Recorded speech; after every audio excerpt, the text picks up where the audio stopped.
Explore dungeons with friends, lightsaber duel with Darth Vader himself, build entire cities of your own creation, become an assassin, become a poker star, feel like John Wick, play miniature golf in an elven landscape, or play Tetris like a raver. These are just a few of the experiences you can have on the new MetaQuest 3 as well as the MetaQuest 2 and the MetaQuest Pro. There's so much to do and explore nowadays in VR that it is actually worth your time. Welcome to Gameless Plus. My name is Josh, and these are the 10 best MetaQuest 3 games. These are the essential games you can play right now on Quest 3, Quest 2, or Quest Pro. Starting off our list at number 10, Red Matter 2.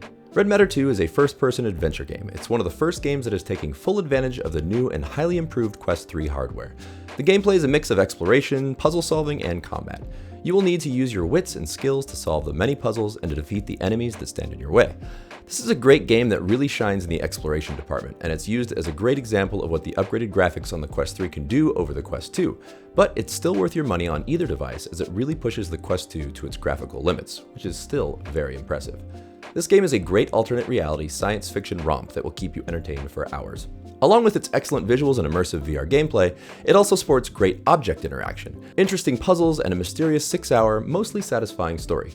There are a variety of enemies to fight and weapons to use, but the combat is definitely not the best aspect of the game. The exploration factor of this game is what keeps it interesting. If you just picked up a Quest 3 or you're just looking for a good game on your Quest 2 or Pro, Red Matter 2 is worth your time. Next, at number 9. Vader Immortal. Vader Immortal is a 3-part VR series that really lets you dive into the shoes of a Jedi. You'll train with lightsabers, use them to deflect lasers from attacking stormtroopers, and face off against Darth Vader himself. The rather quick story in Vader Immortal is set shortly before the events of the original film. Players take on the role of a smuggler that Darth Vader tasks with finding an ancient artifact that is rumored to contain the power to defeat the Sith, which obviously Darth Vader does not want to happen. The game's story is told through a series of cutscenes and interactive sequences. Players can explore Vader's castle, duel with lightsaber-wielding enemies, and even use the Force to solve puzzles. I waited to get this game for quite a while, even though I'd heard how fun it is. Once I finally got it, I realized what I've been missing. I really honestly geeked out when I started using that lightsaber in VR. It is quite an experience. Even if you don't want to buy all 3 episodes, I highly suggest at least getting the first one. If you're a Star Wars fan and you have a Quest 3 or a Quest 2, you really owe it to yourself to try this one out. Next up, at number 8, Cities VR. Cities VR is an adaptation of the popular PC game Cities Skylines. Players take on the role of a mayor tasked with building and managing a city from the ground up. Players must plan and design neighborhoods, construct buildings, provide utilities, and keep their citizens happy and healthy. While it doesn't have the same level of detail as Cities Skylines, it makes up for it with the VR immersion factor. The game features a variety of tools and options to help you build whatever kind of city you like. There are different building types, including residential, commercial, and industrial buildings. You'll also build roads, bridges, and other infrastructure. Since it's in VR, players can view their city from a bird's-eye perspective or fly all the way down to the street level. The graphics aren't super amazing, but this game is more about the relaxed type of gameplay players look for in this genre. My complaint about this game is that it doesn't feature the natural disasters like the Cities Skylines games, since it's more of an entry-level building game. But it is perfect for players who enjoy the city building games who want to experience the genre in a new and immersive way. It's also a great game for people who are new to city builders altogether. Hopefully there will be a sequel coming along sometime soon with more robust graphics and features. At number 7, Tetris Effect Connected. This is not your daddy's Tetris game. I've enjoyed playing Tetris since I was really young from time to time, so I was curious about Tetris Effect Connected, which is the newest iteration of the old classic. This game completely blew me away. It's like playing Tetris on a giant wall at a nightclub with great house music pumping and visuals that mimic that of a psychedelic trip. This is a VR experience through and through, and you can play it with people online as well as alone. There are a variety of different game modes, a single-player campaign, a multiplayer mode, and a variety of challenge modes. The campaign mode is a journey through a series of different worlds, each with its own unique visual style and music. Players must clear lines of blocks and progress through the levels, in case you've never heard of Tetris before. The multiplayer mode allows players to play cooperatively online, which is a really fun twist and is surprisingly fun, where you literally all connect together and can drop blocks on the same triple-wide playing field. I really enjoyed the online multiplayer, but what really shines above all the other things in this game are just those stunning visuals and music. It is truly an immersive experience that is not to be missed. Freshly arriving on the list, at number 6, Dungeons of Eternity. This game, Dungeons of Eternity, is a first-person dungeon crawler with a focus on cooperative multiplayer. You and 2 friends or strangers can team up to explore dungeons, fight monsters, and find treasure. The game is brand new along with the release of Quest 3, so I haven't played it quite as much as some of the other games. But wow, it really delivered right off the bat. I love using a bow and arrow in real life and in games like Skyrim, and this is the first time I've ever played in a VR game where it actually felt really good. I felt a little bit like Legolas from Lord of the Rings, shooting baddies down with quick arrows to the head. The gameplay itself is super fun, even though it looks very basic. The mechanics just feel great. Everything from swinging the sword, blocking, parrying, casting spells, shooting arrows, drinking potions, unlocking locks, and even just picking up items feels smooth and intuitive. You can slowly enhance your character as you level up and find new schematics to forge new weapons and potions, and each time you find a new chest, you can find not only gold, but possibly a new weapon schematic or new clothing items, etc. It really makes you want to keep exploring. The 3-player gameplay aspect itself is very straightforward and some of the best multiplayer cooperative play I've done in virtual reality, period. Dungeons are randomly generated, so the variety is pretty much endless, although it is a little bit repetitive. Hopefully they will slowly release expansions for this game with new environments in coming months and years. This game really hit the ground running and is so much fun, and it has so much potential with updates to become an excellent multiplayer experience. At number 5, Pistol Whip. If you like fast-paced gameplay, Pistol Whip is an awesome rhythm-based action game where you shoot your way through a variety of different levels to the beat of the music. The game is incredibly fast-paced and addictive, and it is a great way to get some exercise. Seriously, you're going to sweat a lot when you play this game. It's not specifically meant to be a workout game, but you will get a workout on the harder levels no matter what. The game is incredibly fast-paced in the best way. Players take on the role of a secret agent who must fight their way through a series of stylized levels set to a variety of electronic music tracks. Players must shoot enemies, dodge bullets, and walls to the beat of the music. There are a variety of different weapons and enemies, as well as a variety of different game modes. The campaign mode is a series of connected levels that take players on a journey through different worlds and dimensions. Pistol Whip is a must-play for any fan of rhythm games or first-person shooters. It is an immersive and exciting experience that is just dripping with style and sweat. At number 4, Demeo and Demeo Battles. Demeo is a tabletop RPG that I cannot praise enough. This is another one of those games that I had seen advertised in the Metastore and was hesitant to purchase for a long time. I eventually went for it, and boy was I glad I did. Players can choose from a variety of different character classes, each with its own unique abilities and playstyle. You can view the game board from a variety of different perspectives and use your hands to interact with the board and miniatures. On Quest 3 and Quest Pro, you can even play the game on a real tabletop with the awesome new mixed reality mode. I have always loved tactical RPGs since I was very young. This is a team-based tactical RPG where you play against monsters on a board with your character along with other real-life players in VR. It's an experience unlike anything I've had before online. Each character class has its own strengths and weaknesses, and you must work as a team to explore each dungeon and area to ultimately defeat the boss at the end of that series of levels. Playing online with other people in a cooperative way is a really rewarding experience in Demeo. The player base tends to be very helpful and generally patient unless you act completely foolish. There's even a heroes hangout area where you can just hang out with other players, joke around, and paint miniature figurines just for the fun of it. The developers did so many things right with this excellent game. I know myself, along with a lot of other players who are big fans of this game, are looking forward to finally playing Demeo Battles, the player versus player version of the game that has been in development for quite some time. This will be an awesome whole new way to play 1 versus 1 player or 2 versus 2 players.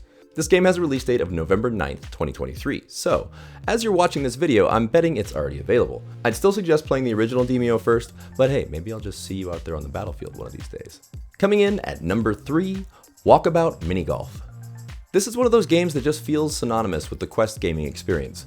To me, it's no question whether or not to buy this game, you just should. Whether you like mini golf or not, the incredible variety of levels, straightforward gameplay with tons of challenges, realistic physics, and the amount of players that have formed a massive online community are just some of the reasons that this is a must-play for Quest 3. The base game has 8 unique 18-hole courses to master, along with an ever-expanding plethora of additional courses of various themes, like Jules Verne levels, the Lost Cities, an Elven Forest, Jim Henson's Labyrinth, along with many others. And one of the best things about this game is you don't actually have to own all those levels if someone invites you to play with their guest pass, or if you join through a Discord group. You just can't collect the hidden balls that are all over the level as a guest, but you can still enjoy all those levels when you just have the base game with a little planning. This is truly a phenomenal game, and it will go down as one of the best in this generation of VR gaming. Coming in solidly at number 2, Superhot VR. This game is pretty much the best VR experience I've ever had. It's been out for quite a long time, but it still holds as the most fun, challenging, John Wick-like action slow-mo VR experience out there. Superhot VR is a time-bending action game where time only moves when you do. This allows you to plan your attacks carefully and create some really epic moments. On the surface, this looks like a standard first-person shooter, and it kind of is, but in reality it's more of a puzzle shooter if you really take it nice and slow, which you'll have to do a lot of the time. You'll be able to figure out what exactly you need to do to pass each section of the game. It grows more and more challenging and that much more rewarding as you do more and more crazy moves to stave off your enemies.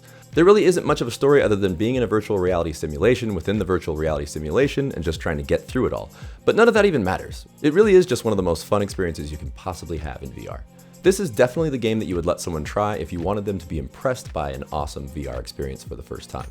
It has a unique art style, it's very minimalist and geometric, but the simplicity makes the game flow beautifully, keeping you focused on the incredibly executed gameplay. Superhot VR is a must-play for any fan of first-person shooters or VR gaming, period. It's truly immersive and exciting, and it could have easily landed at the top of this list, but instead, at number 1, Vegas Infinite. Vegas Infinite was formerly known as PokerStars VR. They recently changed the name as they've added so many features to it that go far beyond poker. When I first loaded this game up and played it, I really just wanted to play some blackjack, and it seemed like a fun casino setting. Ultimately, I did start playing poker, and I can say I've become a much better poker player for it. Granted, you're playing in a virtual environment with fake money, so people don't necessarily play as they would with real money, but you can still run out. Thankfully, there's a wheel you can spin every 8 hours that will give you some more money to play with. The gameplay itself is excellently done, percentages are shown for probability of hand possibilities, the graphics are crisp and fresh, and there are a variety of themed tables to play at to keep things interesting. The user interface takes a minute to get used to, but once you do, it's very intuitive and smooth. This is where I want to point out why I chose this as the number 1 game on the list. This game is 100% free. It's incredibly immersive, really fun, and has a great online community of players. Yes, you can spend real money to buy chips and props, and there's also a membership program you can join if you'd like to get some extra perks, but the base game itself is free, and you can always get more money every 8 hours. If you learn how to play well, you can multiply your money to the point where spinning the wheel almost makes no difference, depending on your level of commitment, of course. Whether you're brand new to poker or a seasoned veteran, there are so many different modes and options within this game to play that you can satisfy that itch to play with other players live. I used to play poker with friends a lot in years past. Nowadays, it's hard to get people into the same room. Vegas Infinite is a great way to play with other people. You can even play with a pass-through mode on, so you can have everyone sitting in your own living room. If poker isn't your thing, you can also play roulette, craps, blackjack, and a huge variety of slot machines with virtual casino floors and your own penthouse. Along with that, there are a huge variety of props to play with within the game that have no bearing on the gameplay itself, but are just fun to play with. These props are things that people either love or hate, or pretend that they hate and secretly love. I don't think there's an actual better socialization platform in VR, because you're engaged in a game while you're conversing with people, so it's a different kind of element. I've actually met more than one set of real-life couples that met in this game who actually live together now, but still play the game together while on their virtual headsets in the same room.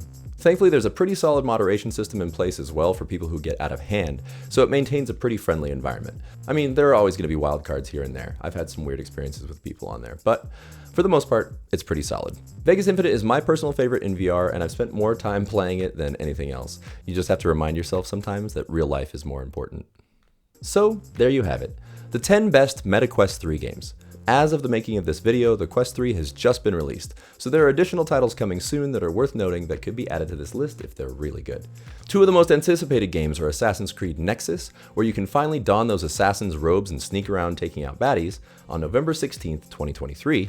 The other big one that's coming is Asgard's Wrath 2, the full-length 60-hour sequel releasing on December 15th, 2023. Both of those games are designed to take full advantage of the Quest 3's new hardware, but they'll also be playable on the Quest 2 and Quest Pro. Perhaps they're worthy to be listed amongst the best? What do you think? Which of these games have you played? What do you think is missing from the list? Let's talk about it in the comments below. If you enjoyed this video, please give it a thumbs up. It really does help. And to see all my upcoming videos, hit that subscribe button. Thank you guys for watching, and I will see you next time on Game List Plus. The time for talking is over.